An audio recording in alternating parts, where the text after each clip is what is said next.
Ando, ahí está haciendo la apertura. Ahí estamos para todos ustedes. ¿Cómo están? ¿Cómo les va?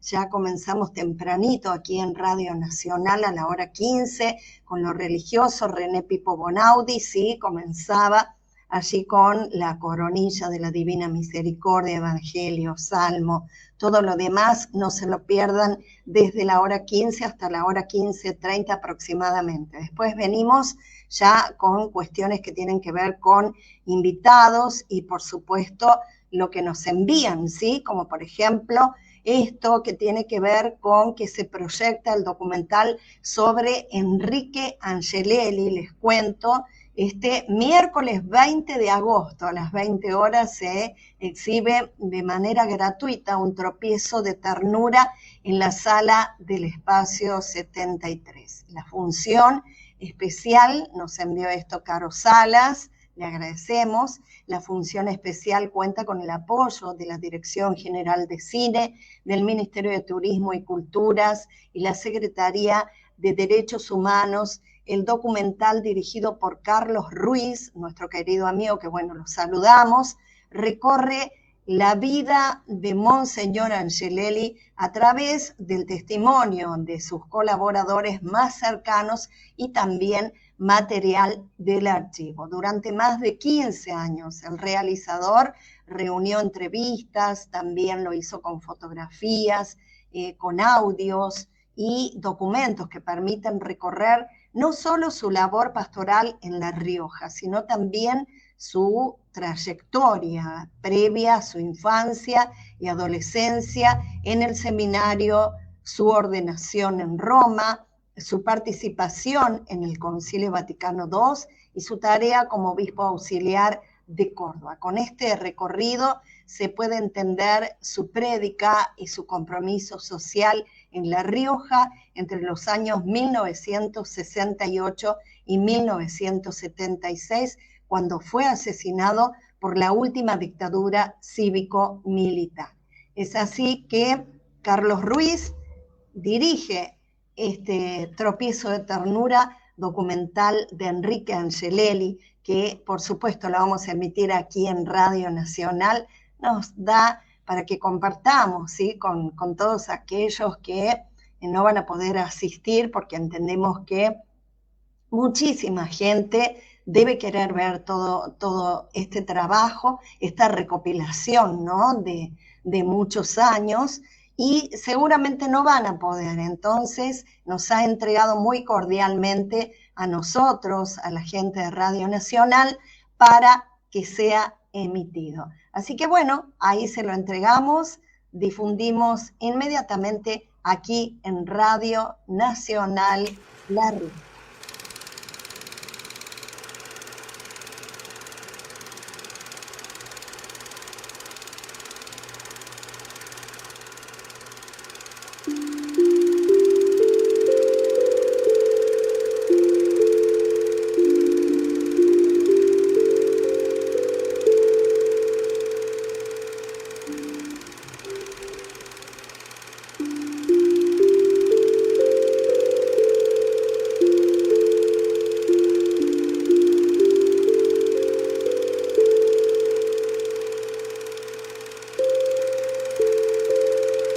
Entonces yo no puedo quedarme insensible frente a un hermano mío que está marginado, limitado, postrado humanamente. Y este hombre que tiene que salvar su alma, tiene que tener pan, tiene que tener techo, tiene que tener trabajo, tiene que tener cultura, tiene que tener todo aquello que lo planifique al hombre.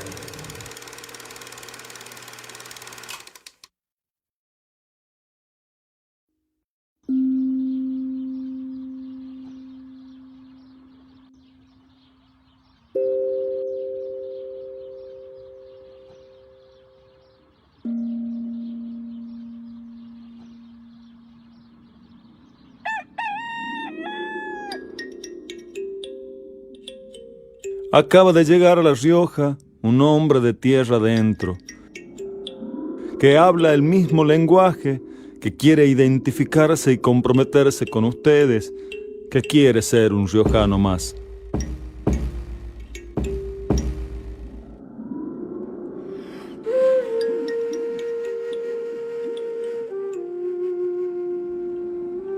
En este primer encuentro brota desde lo más hondo de mi alma, como un grito, mi saludo para todos, autoridades y pueblo, a cada riojano, de la ciudad, de los llanos y metido entre los cerros. Oren para que sea el obispo y amigo de todos, de católicos y no católicos, de los que creen y de los que no creen, pero que luchan contra las injusticias. Angelelli llega a La Rioja el 24 de agosto de 1968. Ya había un clima de expectativa por cuanto la relación que La Rioja tenía con Córdoba ya tenía influencia, ¿no es cierto? Parte del clero hasta habíamos sido alumnos de él, otros habían sido compañeros de seminario. Y entonces hubo un número de gente no común en un acto así, que puede ser un acto simplemente de leer un decreto y que alguien dé unas palabras de bienvenida y nada más. Pero personalmente lo que a mí me impactó fue que cuando fui a charlar con él, me dice, yo escribí algo, por favor, fíjate si estás de acuerdo o no. Así que me pide así un juicio sobre lo que él había escrito. Dice, no, aquí estoy, ya estamos en otro mundo. Porque normalmente, en ese tiempo por lo menos, la iglesia se manejaba así. El obispo piensa, decide y los demás ejecutan. Estoy en la tierra donde San Francisco Solano convocó al indio, al mestizo y al español en torno al Evangelio y a la Eucaristía, para que todos se sintieran hijos de un solo Padre que está en los cielos. Tierra de San Nicolás y del niño alcalde, del Chacho, Facundo, Castro Barros y Joaquín Víctor González, entre otros. No vengo a ser servido, sino a servir a todos, sin distinción alguna, clases sociales, modos de pensar o de creer. La llegada de Monseñor Angelelli con ese mensaje inaugural, que es una carta programática de un valor excepcional y vigente siempre, donde él rescata todas las tradiciones y la historia de La Rioja. Viene a la iglesia riojana no como un paracaidista, sino como un conocedor de sus necesidades, de su situación, de sus valores sobre todo. Ayúdenle al obispo para que nunca deje de ser el proclamador del Evangelio, el santificador de los hombres y el buen pastor de su pueblo, para que no calle cuando deba hablar, iluminando, alertando, exhortando o amonestando, para que ningún cálculo puramente humano o mezquino haga silenciar su palabra o su acción. El origen de la familia Angelelli, Carletti también, porque la nona era Carletti, ¿no es cierto? El nono Juan Angelelli, vienen de Italia, cayó cada uno por separado, la nona con toda su familia y el nono Juan solo.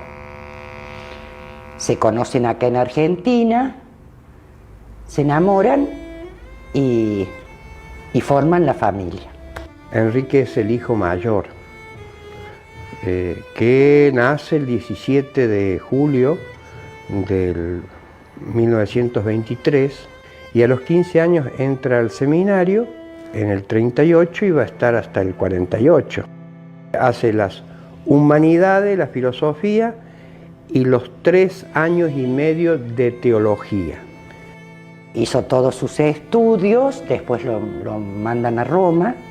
Hace todo el 4º año en Roma en el 48 y se ordena a fines del 49.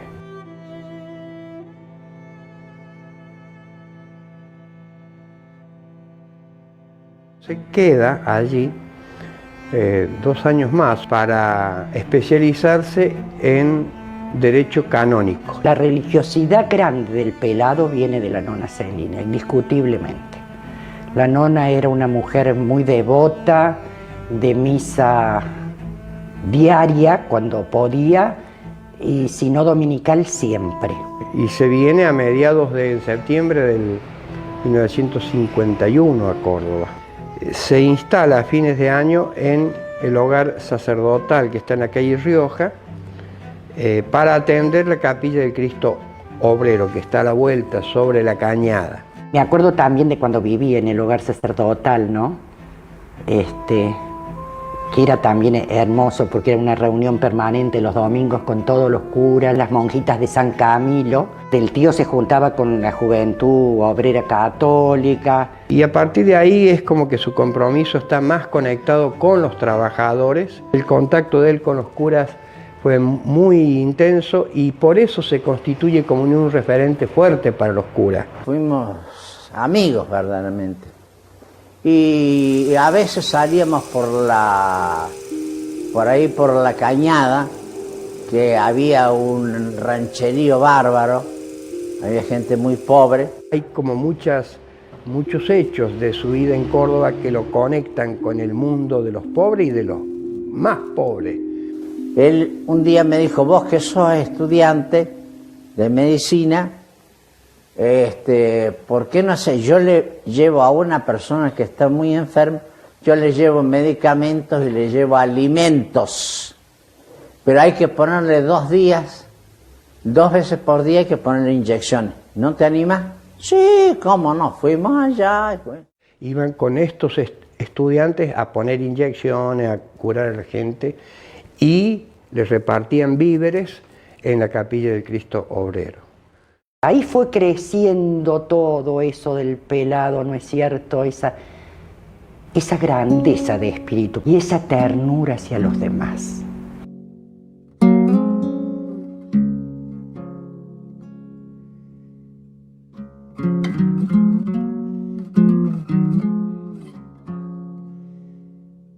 Lo nombran obispo auxiliar, lo consagran en marzo del 61 y va a tener actuaciones destacadas y algunas actitudes episcopales no frecuentes en la época, en Córdoba menos, que le van a provocar el rechazo del catolicismo tradicional, conservador de Córdoba, que integran estas históricas familias, dueñas de la Iglesia, podríamos decir. El movimiento de cambio como tal, de cambio profundo en la Iglesia, se suscita con la convocatoria a un concilio ecuménico por parte de Juan XXIII en el año 1960. En el 62, a fines del 62, se inaugura el concilio, participa en el concilio, es uno de los más jóvenes de los 2.500 obispos que participaron en el concilio. El Concilio Vaticano II estaba preparado para ser un concilio que confirmase la Iglesia tal cual como estaba y solamente ajustase algunos aspectos disciplinarios que se estaban un poco relajando. Después de las primeras sesiones, dominadas por los sectores conservadores, el concilio comienza a escuchar las voces de los obispos del tercer mundo, de la situación social que se está viviendo en el tercer mundo, de la tremenda separación de los sectores populares de la Iglesia. Por lo tanto, el concilio sufre un vuelco y Monseñor Angelelli se identifica y en 2 ocasiones él interviene en el concilio con posturas en esta línea profundamente reformadora.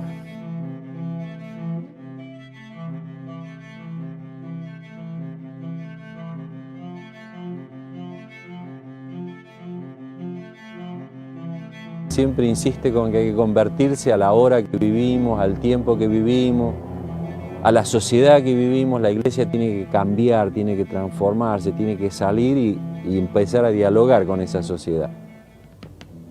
Después el otro tema que insiste marcadamente es que esta es una hora. Él habla de hora como de tiempo, como de espacio, como de circunstancia, a la cual hay que dar respuestas. No quedarse encerrado en la Iglesia, no quedarse solamente en los templos, sino salir a dialogar con todo el mundo. Él habla de un mundo como lo consideraba el concilio, ¿no? Como el mundo de la cultura, de la política, de lo educativo, el mundo de la paz. Esos años eran de la Guerra Fría, el peligro de una nueva guerra mundial, es decir, de la convivencia entre las naciones. Se inserta, se mete y ahí se hace la Iglesia, ¿no? El diálogo que con el mundo va haciendo su misión. Acabado el concilio, los padres conciliares vuelven a sus diócesis, Angelelli vuelve a Córdoba.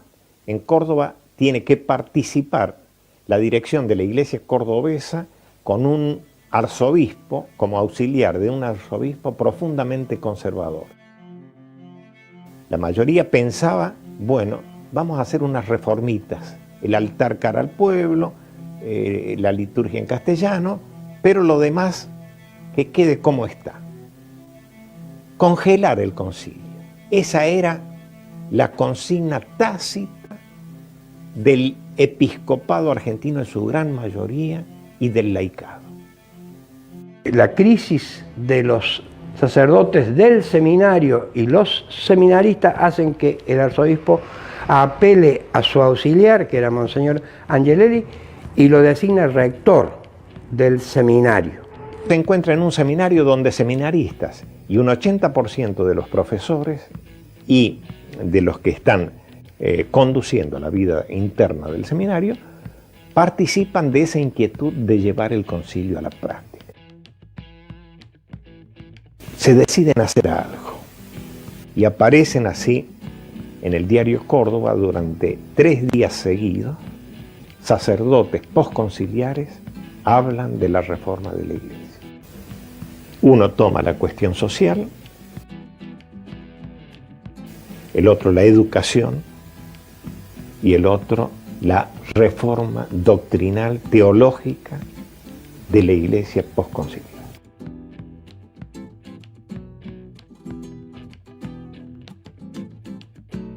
Lo de los reportajes es un hecho muy importante porque le pega un sacudón a esta Córdoba dormida, que no le interesaba de los pobres ni de nadie. Los sacerdotes que hacen el reportaje es como pasar a la expresión pública de lo que estaba adentro en ese pedido de renovación por parte de la diócesis, ¿no? A lo cual el arzobispo no daba cauce. Estas posturas obviamente contaron con el rechazo de todo el catolicismo tradicional de Córdoba. Un rol muy activo en ese sentido lo cumplió Tradición, Familia y Propiedad, que después también van a estar en La Rioja en el mismo rol, atacándolo al obispo Angelelli. En una sociedad como también la de Córdoba, muy tradicional, muy cerrada, de la década del 60 produjo ruptura y Angelelli estuvo a favor del cambio, de la renovación. Esto le llevó obviamente serias dificultades, problemas, enfrentamientos. Se creó una división, hubo problemas entre los curas, vino hasta el nuncio y todas esas historias. Era un obispo con el grado de nuncio, enviado por el Papa como embajador de la Santa Sede a la Argentina, pero de mentalidad ultraconservadora. Y después reúne una gran asamblea, convoca a través de la prensa una gran asamblea de todo el clero cordobés, que se reúne en el Seminario Mayor. Él acaba siendo ahí acusado de fomentar la rebeldía, injustamente acusado, porque en realidad él lo que hizo fue acompañar a los curas que querían actualizarse con el concilio y que no encontraron eco. Se llega a pedir la excomunión y el castigo de por vida a todos los sacerdotes que habían escrito estos artículos y a todos los sacerdotes que habían dado su adhesión. Angelelli, cuando desde el escenario da la explicación a todos los sacerdotes reaccionarios que con el nuncio apostólico y con el arzobispo pedían la condena de estas manifestaciones, Angelelli mira hacia nosotros y dice: vengan también ustedes a hablar, vengan. Y nosotros, desgraciadamente, yo es un cargo que llevo todavía en mi alma, en mi corazón, no nos atrevimos a bajar. Era tan tan apabullante la oposición y el encarnizamiento, el odio casi que había contra este movimiento por parte del clero conservador, que pecamos de cobardía. Finalmente, en el 66 renuncia el arzobispo de Córdoba y él ni siquiera lo eligen como capitular, eligen a otro, con mucha humildad se retira cerca de su casa. Después, cuando llega Monseñor Primatesta, que es el nuevo obispo, lo nombra nuevamente obispo auxiliar y sigue colaborando en Córdoba. Pero a partir de entonces, Angelelli no va a tener el protagonismo de antes. Queda muy claro que lo sacan un poco de la escena y lo mandan a visitar las parroquias del interior. Asume con total obediencia y humildad esto que le encomiendan, pero con gusto. Todas estas cosas, cuando va a ir a La Rioja, las va como a multiplicar, pero en realidad está plantándose la semilla de una práctica pastoral de contacto y de relación con la gente de la ciudad, con los trabajadores, con los sacerdotes y con la gente del campo. La Rioja fue un campo fértil para él, ¿no? El obispo Dávila, que renunció acá, le dejó una diócesis abierta a comenzar toda la implementación del concilio. Dávila se va porque dice que él no puede aplicar el concilio.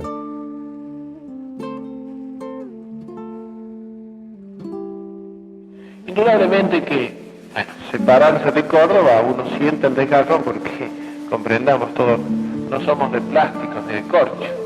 Pero indudablemente que el hecho de dejar Córdoba para entregarme a la labor pastoral y al servicio pastoral de La Rioja significa un compromiso, una entrega, un servicio total de toda mi persona y renunciando, ¿no es cierto?, a todo aquello que signifique, bueno, entiendo, también un desgarrón interior. Eso lo dejo y lo guardo para mi alma.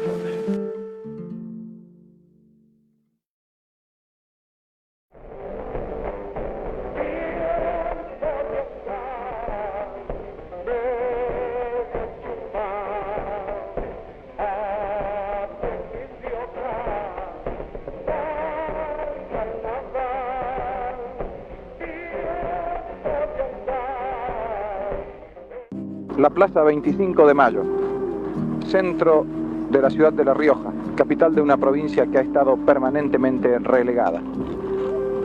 En total, poco más de 136.000 habitantes en todo el territorio riojano. La Rioja no es una provincia pobre, es una provincia sin agua, y esto significa muchísimo. Faltan muchas oportunidades, mucho por hacer, falta infraestructura. La tasa de emigración es de alrededor de 1.700 personas por año. Estos no son sino algunos de los problemas básicos y fundamentales que deben enfrentar y solucionar las autoridades de esta provincia. La Rioja, pueblo noble, pueblo culto, pueblo que está luchando y está esforzándose por promoverse en todo sentido, integralmente. Yo le podría decir que en el plan de pastoral, en los lineamientos para una pastoral, está concretamente todo aquello que en este momento exige que concretemos el Concilio Vaticano II. La participación amplia que dio a sectores de iglesia y también de fuera de la iglesia, que en aquel momento se animaban a sentirse uno con la búsqueda del bien, de la verdad, de la justicia, ha sido indudablemente una característica de su pastoreo. Esa proyección de hacer realidad el concilio en la diócesis fue un elemento convocante para cantidad de personas que querían vivir el concilio. Me refiero sobre todo a gente de pastoral, como fueron sacerdotes, congregaciones religiosas, masculinas y femeninas. Lo que yo sentí al llegar a La Rioja fue el tener contacto con una iglesia para mí totalmente desconocida. Una iglesia cercana, donde uno tenía una participación que nunca había tenido y una iglesia comprometida con los pobres. Claro, todo esto lo daba el sello, lo daba Angelelli, por supuesto. O sea, Angelelli tenía las cosas muy en su lugar, ¿no? Comprendía ya, en eso era profeta como en tantas cosas, ¿no? El valor de la mujer y el rol de la mujer en la evangelización, ¿no? Esa cercanía, esa vivir junto, percibir lo pequeño, todo esto que hoy día es un descubrimiento de la teología, bueno, él lo intuyó, ¿no? Entonces uno se sentía valorado, muy tenido en cuenta. Los caminos de este mundo nos conducen con amor hasta el cielo prometido, donde siempre brilla el sol. Y cantan los prados, cantan las flores con armoniosa voz. Y mientras que cantan prados y flores, yo quiero amarte más. La iglesia en estado de asamblea, decía él. O sea, conocernos, conocer la realidad, pensarla juntos, reflexionarla juntos, ver la manera de abordar desde el Evangelio, la pastoral de la iglesia, los sectores que había que evangelizar o reevangelizar, si eran fieles a su vocación, a sus raíces y a lo que demandaba el tiempo actual.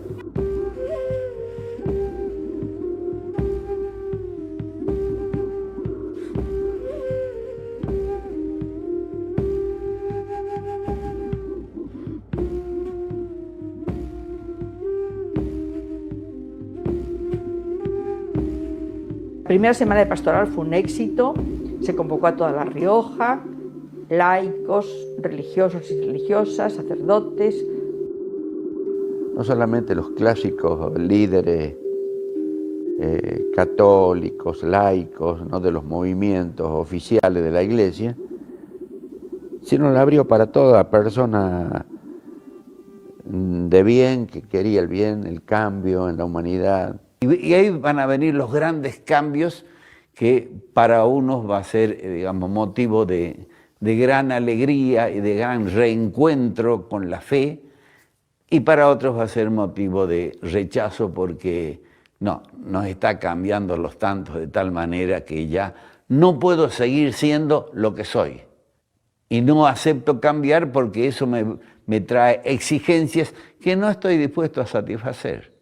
Como es, por ejemplo, todo el tema de la posesión de la tierra, el uso de los medios de comunicación. La gente más potente, diría yo, los que eran dueños de La Rioja, entre comillas, en algún momento determinado, sintieron como que se les tambaleaba un poco su pedestal, porque denunciaba la injusticia, denunciaba todos los negociados que hacían, los abusos que también de poder, y eso, claro, a la gente que se sentía tocada no le gustaba. Entonces, desde el poquito tiempo de empezar, ya sintió la persecución de los poderosos. Guillermo Iribarren, cuando llega al gobierno de La Rioja al principio de 1967, era quizá el riojano más capacitado desde este punto de vista del empresario, y lanza el plan de acción inmediata, plasmado en una serie de propuestas que le lleva a Onganía, que va a declarar a La Rioja provincia piloto, en el sentido de que acá se van a aplicar a pleno las ideas capitalistas. Onganía, ante la gran sorpresa de todos, lo apoya al plan, viene a La Rioja y lanza desde La Rioja el plan de desarrollo para La Rioja. Fue oportunísimo que hubiera una persona como Angelelli. De haber habido otro obispo u otros religiosos, como hemos visto que son, no hubiera pasado ninguna, la más mínima crítica. Pero Angelelli la tenía muy clara. No había que olvidarse nunca de la gente. Angelelli era muy coherente en su opción por los pobres, muy comprometido con la justicia. Era un obispo realmente cercano a la gente, un obispo del pueblo, conocedores de sus necesidades, y entonces sabía a quién le hablaba. En algunas de las fotos que le han sacado en ranchos y en lugares, está hablando con un viejito, con un anciano, y tiene algo en la mano, es un pequeño micrófono donde él registraba en su grabador las personas. El compartir con la gente, el sentir con los demás, ¿no? Hacer propios los problemas de la gente, eso era muy notable, muy claro en él, ¿no? Y cómo le gustaba escuchar a la gente. Por algo, repite él siempre, un oído en el Evangelio y un oído en el pueblo. Él tenía un conocimiento directo y personal de la gente, y a través de ella recibía también sus problemas y sus metas también, ¿no es cierto? ¿Cómo llego a todos lados? Físicamente es imposible hacerlo, a través de la radio. Ya la catedral tenía una misa radial, pero a nivel de parroquia. Él la toma y la convierte a nivel de diócesis, la misa diocesana. Que todo el mundo comienza a escucharla porque tiene, digamos, dos aspectos. Uno es lo que él quiere decirle a la gente. Aquí en esta plaza mayor de nuestra Rioja, y ustedes, hermanos riojanos, Comunicaba, saludaba, anunciaba, ¿no? Y predicaba, no tenía desperdicio la predicación de Angelelli. Larga, concisa, rica, ¿no? Cuestionante, contestataria del sistema, ¿no? Y eso fue muy bueno, ¿no? El otro aspecto era la manera de captar lo que la gente decía para ponerlo, para hacerlo conocer. Y por eso que a muchos les encantaba la misa y a otros les molestaba, porque, bueno, que digan en público qué está sucediendo, y así fue todo el tema de la usura y de la explotación, y ahí es donde él, en la misa radial, por ejemplo, va animando, agrúpense, famoso cooperativismo, agrúpense, únanse, luchen juntos. Nos hizo conocer los derechos y defender esos derechos que nos correspondían. Incidió en los compañeros que trabajaban en las minas, en las compañeras que trabajaban como empleadas domésticas, o sea, ha sido todo un movimiento. Él tenía las homilías radiales, y en las homilías radiales siempre comenzaba saludando a gente de distintos, del interior. Nos llamaba la atención porque en una misa en particular, cada ratito estaba como componiendo la garganta. Y él tenía esos gestos tan humanos y tan cristianos de decir, mire doñita, yo no puedo saludarlas a todos cuando hago los saludos así generales de la misa. Dice, cuando yo haga así, ese va a ser el saludo que yo le hago a usted. Todo es mi saludo para usted. Ahí te das cuenta la ternura de este hombre, ¿no? Muy firme, pero muy tierno también, sumamente tierno. Es muy interesante pensar en Angelelli, que se deja impregnar del espíritu del pueblo riojano. Algunas de las experiencias más hondas que él comunicó tenían que ver con esa vivencia tan profunda de la riojanidad. Esto que es casi natural en el riojano, ser religioso. El caso concreto de esta religiosidad del pueblo, la celebración de la Navidad. Golpeado en las manos entre las 9:30, 10 menos cuarto de la noche, y salgo yo a atenderlo. Me sorprende la presencia de Monseñor Angelelli. Quiero dar la misa de Nochebuena en esta casa, acá en la vereda nomás. ¿Puede ser? Sí, cómo no, pues, aún con la sorpresa que tenía. Y le dice a mi señora, anda a buscar a los vecinos, anda a avisarle a los vecinos, le dice a mi esposa Angelelli, con un cariño, con una ternura, con una soltura. Ahí celebra la primera Navidad fuera del ámbito clásico de la iglesia catedral, donde van los grandes señores, los grandes apellidos y en el fondo los grandes intereses. No, dice, vamos a celebrar Navidad así, en un barrio.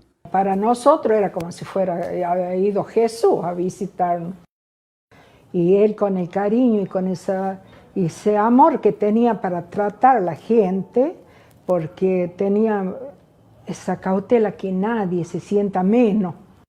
De hecho, la gente pobre sentía que tenía un obispo que estaba al lado de ellos y lo querían muchísimo. Incluso gente que decía, es la primera vez que un obispo viene a mi casa, la primera vez que yo le doy la mano a un obispo, la primera vez que puedo hablar con un obispo. Después lo va a hacer en la curva de lo que hoy es la avenida Angelelli, en la curva de Santa Justina, debajo de un algarrobo, porque dice, es que esta es la gente que estuvo en Belén, estos son los pastores de Belén.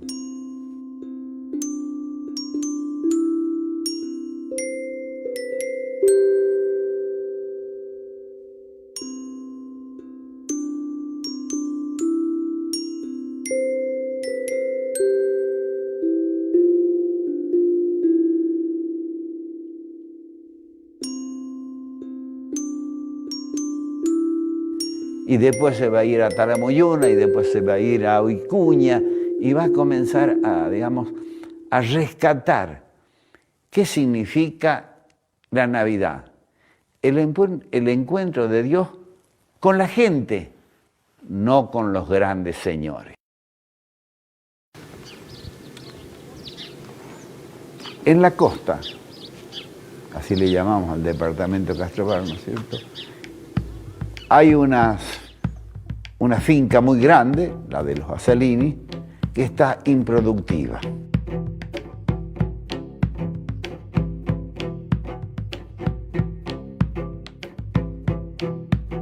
Había ahí un predio de Asalini, que era un erial, pero que, bueno, nadie le daba importancia, ni nadie porque ni los dueños estaban en Buenos Aires. Pero cuando se quiso realmente poner eso al servicio de un pueblo, que se hiciese una cooperativa, que un pueblo empobrecido pudiese realmente tener socios y de ahí hacerlo producir, ahí los Menem, que eran los dueños de la zona, bueno, fue una contra. Y había unos muchachos del movimiento rural que vinieron de Mendoza, quien quería el señor Angelelli, que tenía una práctica, Carlos y Rafael, muy importante. Llegamos y se fue Monseñor en lo que era la Casa de la Cultura en aquella época, y empezó a sacar mapas y a decir, no, ustedes tienen que quedarse acá, ustedes, este es el lugar de ustedes. Y a él le interesaba mucho la zona de la costa y nos pone en contacto con la gente de Cáritas. La gente de Cáritas ya había hecho un relevamiento de la realidad y planteaba el tema de Aminga y un latifundio donde la mitad del agua y la tierra se perdía y donde había mucho éxodo rural. Todos querían la expropiación de ese latifundio que estaba improductivo y que tenía las tierras mejores de la zona y la más cantidad de horas de agua. Se decidió hacer una cooperativa de trabajo, bueno, vamos a hacer los estatutos, para tener los estatutos, la inscripción y vamos al gobierno para llegar a la expropiación.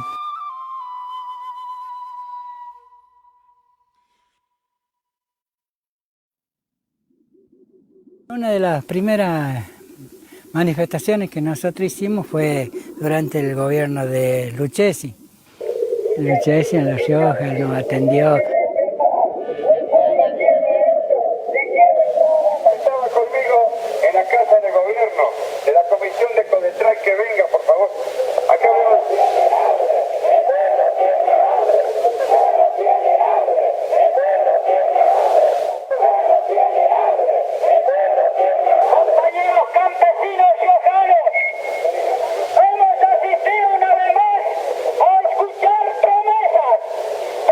Hasta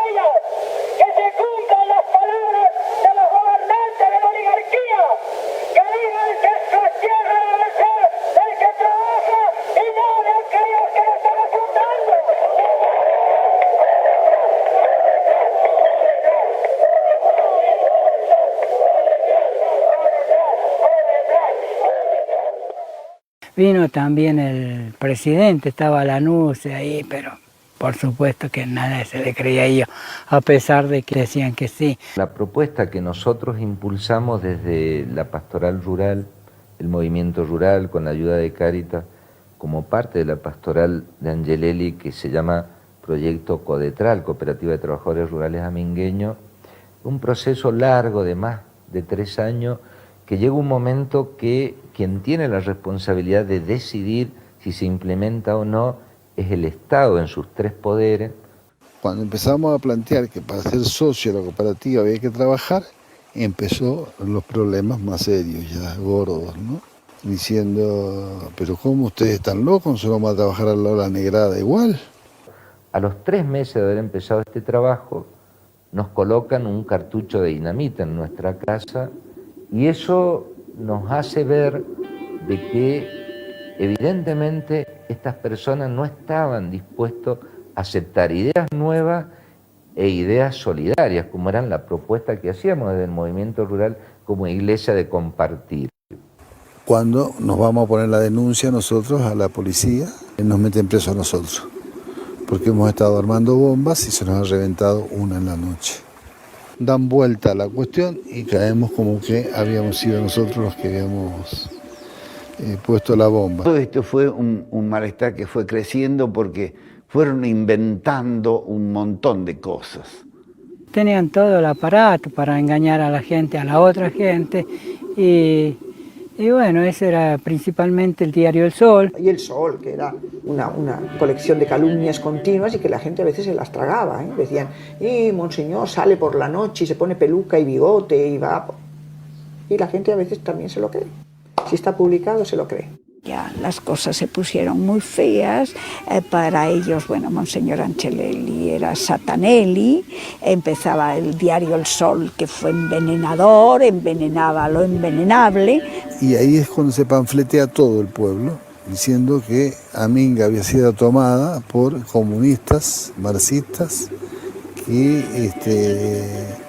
apoyados por un obispo rojo. Hubo incluso sacerdotes en su momento que se aliaron y crearon movimientos como los Cruzados de la Fe, que junto con los de Tradición, Familia y Propiedad, crearon todo un sentido en contra de la Iglesia, diciendo que Angelelli no era obispo de la Iglesia Católica, que Angelelli era comunista, era rojo. Nosotros con toda la ingenuidad agarramos el panfleto y nos fuimos y hicimos una asamblea con todo el pueblo. Y le dijimos, mire lo que dicen, ¿ustedes tienen tierra? No, decía la gente. ¿Y ustedes tienen animales? ¿Sí pueden tener animales, criarlos? No, decían. Entonces, ¿quiénes serán acá los que no? Le dimos vuelta el panfleto.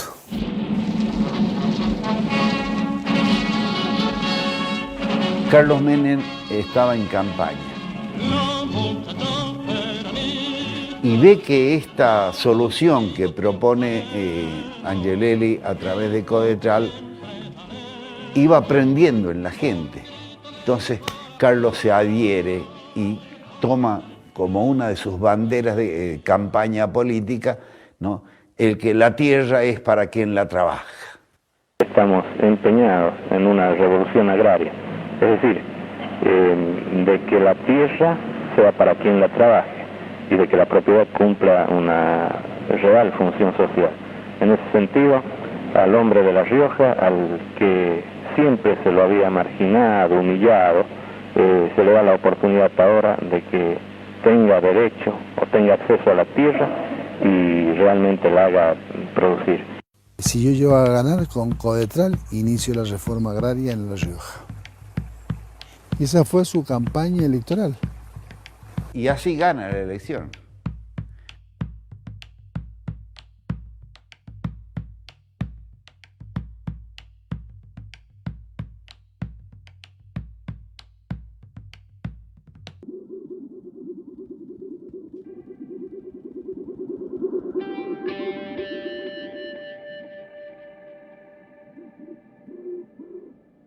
Bueno, en todo ese clima, el 13 de junio del 73, se tendría que haber realizado la fiesta patronal, que era la fiesta San Antonio. Me acuerdo que estábamos preparando a la mañana temprano, a ver, eligiendo los cantos y las lecturas y qué íbamos a hacer, quién iba a hacer una cosa y otra en la procesión, cuando de repente empezamos a escuchar marchas militares por todo el pueblo con los parlantes que manejaba Menem, y nos dimos cuenta que nos habían cercado y que no permitían a la gente entrar a la iglesia a celebrar la misa. Virgilio, que era el párroco de ahí, era un viejito. Él había sido siempre el párroco de ahí.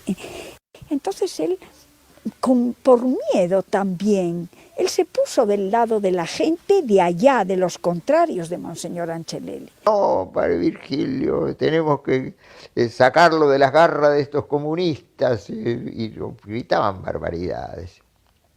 Y entonces en determinado momento Virgilio se ve que quería verdaderamente que celebraran esa misa, pero ellos se acercaron, el grupito de Amado Menem, el jefe de correo, el dueño de la estación de servicio, el médico, y lo agarraron al viejito y en vilo lo sacaron de ahí, ¿no? Y Monseñor dijo, así no se puede celebrar la Eucaristía. Entonces nos vamos. Pero me llevó el Santísimo. La iglesia queda sin Eucaristía. Y al salir por la puerta, les tiraron tierra, piedras, de todo, ¿no? A ellos y a las religiosas y a todos. Subieron a las camionetas, se fueron.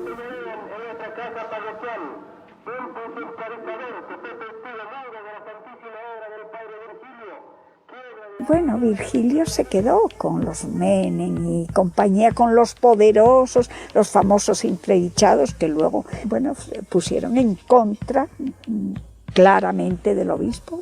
Los laicos le presionaron mucho a Monseñor que tenía que comulgar a toda esta gente. Él no quería, él no era amigo de estas cosas drásticas. Se resistía y entonces, como era doctor en Derecho Canónico, buscó otra vuelta, que era el entredicho, que es más suave, ¿no? Entonces fueron entredichados 13 de estos personajes que habían hecho este acto, moviendo a la gente.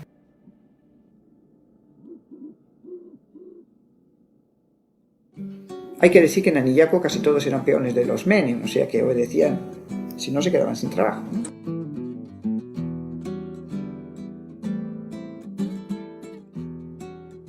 Después de cómo la gente se puso enfrente de ellos y demás, que incluso querían atacar al obispo, y los sacerdotes religiosos le hicieron un cerco para que no lo tocasen, el obispo se fue, y se fueron todos, pero las hermanas dijeron que querían volver.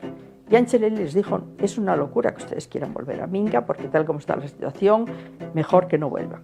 Pero ellas se empeñaron, dijo, bueno, bajo su responsabilidad, dijo Angelelli.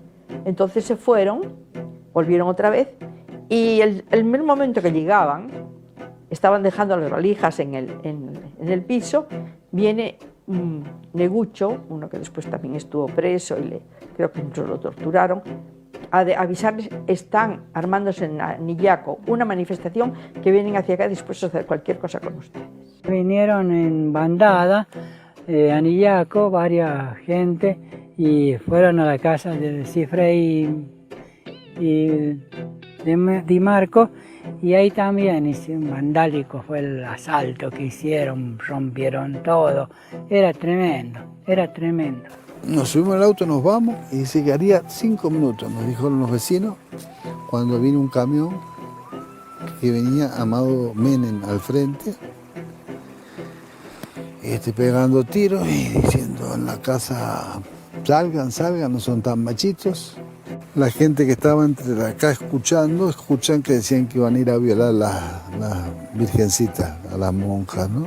Entonces corren allá y le dicen a las monjas que salgan del rancho.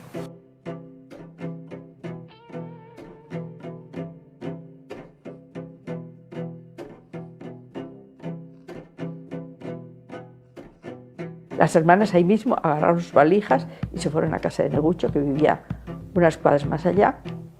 Y de ahí sintieron toda la llegada de toda la caravana que venían pitando, chillando, insultándolas, diciendo de todo. No tenían luz y entonces con los focos de los autos iluminaban el rancho donde vivían las hermanas y estuvieron gritando para que saliesen, como no salía nadie, y entraron, tiraron todo, destrozaron la casa, tiraron todas las cosas abajo, incluso el oratorio. La agresión fue tremenda, tremenda, porque eran dos monjitas, ¿cómo se iban a defender de una banda de vandálicos estos? Y traían armas, venían con armas, con todo, dispuestos a matar sería, porque eso es lo que se expresaba con la ira que tenían. Ahí ya Monseñor dice, ustedes ya no pueden volver más a Minga porque los van a matar. Y no podemos hacer nada. Así que dejen eso, no queríamos nosotros, pero terminamos aceptando, no nos quedaba otra.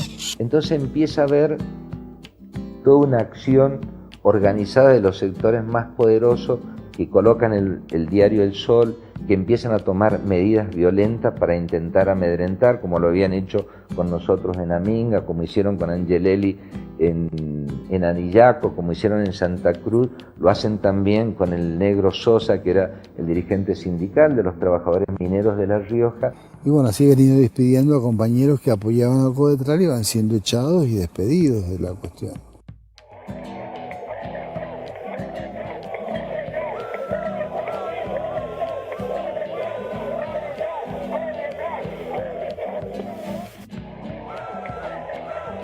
Se hicieron muchísimas movilizaciones de distintos puntos de la provincia que fueron a la capital a reclamar, a pedir apoyo para la entrega de esas tierras.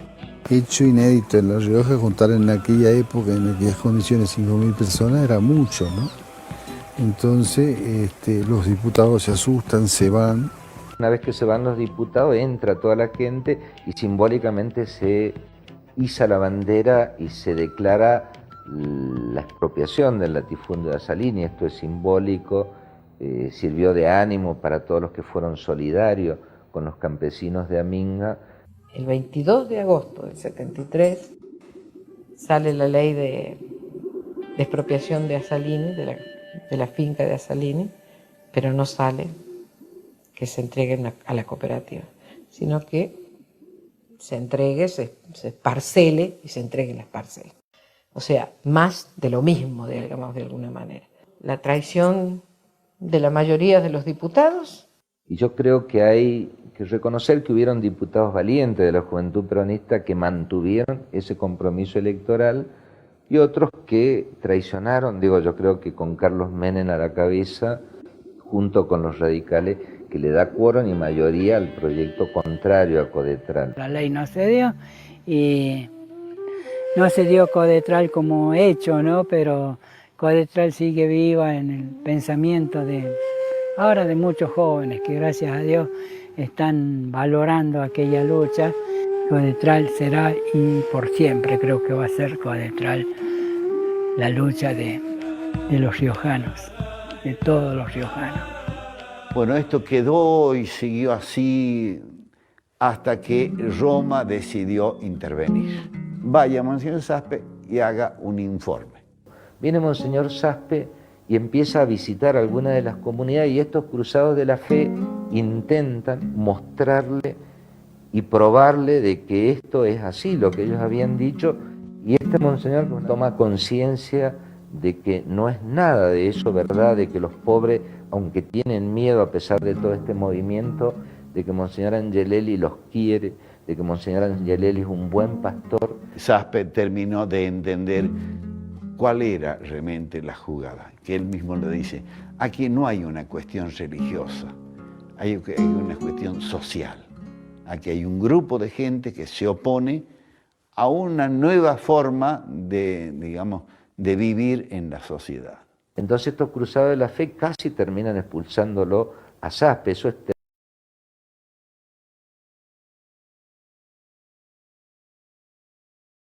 nunca reconocieron y esa medida del entredicho se tuvo que mantener, pero este visitador papal, Monseñor Saspe, en la catedral, me acuerdo en la misa antes de irse, él lee una carta personal que le manda a Pablo VI y le da todo el apoyo y todo el respaldo a Monseñor Angelelli y a la iglesia de La Rioja, que es la misma iglesia de Jesús y que el Papa la